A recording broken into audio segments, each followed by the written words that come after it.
Welcome to icon news. నేను మీ Pawan Krishnamurthy. YS Sunitha Reddy గారి రాజకీయ ఆగమనం ఖరారైపోయింది అనే వార్తలు వస్తున్నాయి.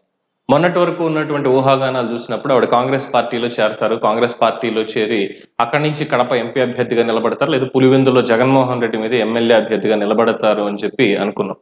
అలాగే ఒకవేళ పులివెందుల్లో గనక జగన్మోహన్ రెడ్డికి అగెన్స్ట్ గా ఆవిడ పోటీ చేస్తే తెలుగుదేశం పార్టీ కానీ కాంగ్రెస్ కానీ అభ్యర్థుల్ని నిలపరు. అంటే ఒకవేళ కాంగ్రెస్ లో చేరితే కాంగ్రెస్ అభ్యర్థిగానే ఉంటారు, మీకు మిగతా వాళ్ళు కూడా ఏ రాజకీయ పార్టీ కూడా అభ్యర్థులు నిలపదు. అక్కడ కేవలం జరిగినటువంటి ఒక అన్యాయానికి సంబంధించి పోటీ చేస్తోంది ఆవిడ, అంతే తప్ప ఇంకోటి కాదు అనేటువంటి అభిప్రాయాల్ని చాలా మంది వ్యక్తం చేశారు. బట్ ఎప్పుడైతే తెలుగుదేశం పార్టీ జనసేన కూటమి వాళ్ళ లిస్ట్ ని రిలీజ్ చేశారో అందులో పులివెందుల్లో తెలుగుదేశం పార్టీ తరఫున బీటెక్ రవి గారే పోటీ చేస్తారు అన్నంతో సో పులివెందుల నుంచి సునీతారెడ్డి గారు పోటీ చేయడం లేదు అన్నటువంటిది ఒకటి కన్ఫర్మ్ అయింది. అయితే కడప ఎంపీ అభ్యర్థి దగ్గరకు వచ్చేసరికి కడప ఎంపీ ఎవరికి ఇవ్వాలి ఏంటి అనేటువంటి మల్లగొల్లాలు అటు వైఎస్ఆర్సీపీలో కావచ్చు ఇటు కావచ్చు మొత్తం జరుగుతూనే ఉన్నాయి. ఎందుకంటే వైఎస్ అవినాష్ రెడ్డికి కూడా ఈసారి టికెట్ ఇవ్వకపోవచ్చు అన్నటువంటి ఒక రూమర్ అయితే గట్టిగా వినిపిస్తోంది. కానీ జగన్మోహన్ రెడ్డి గారు టికెట్ ఇవ్వకుండా ఉండలేరు అనేది కూడా చాలా మంది గట్టిగా చెప్తున్నారు. సో మొత్తం ఈ హత్య జరిగినటువంటి నేపథ్యంలో ఇప్పటి వరకు పోరాటం చేస్తున్నటువంటి సునీతారెడ్డి గారు ఎలాగైనా సరే తనని తాను నిరూపించుకోవాలి.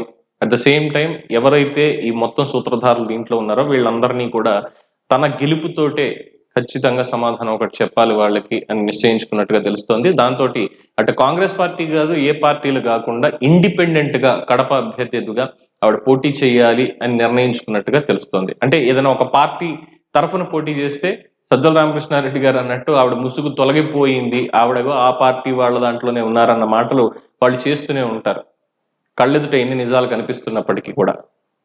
సో ఇలా కాదు, మొత్తం ప్రజల మద్దతు కావాలి, పార్టీల నుంచి కాదు ప్రజల మద్దతు కావాలి అనేటువంటి ఒక కాన్సెప్ట్ తో వైఎస్ సునీతారెడ్డి గారు, అదే నర్రెడ్డి సునీతారెడ్డి గారు కడప ఎంపీగా ఇండిపెండెంట్ గా పోటీ చేయాలి అన్నటువంటి ఆలోచనకి తెరతీసినట్టుగా తెలుస్తోంది.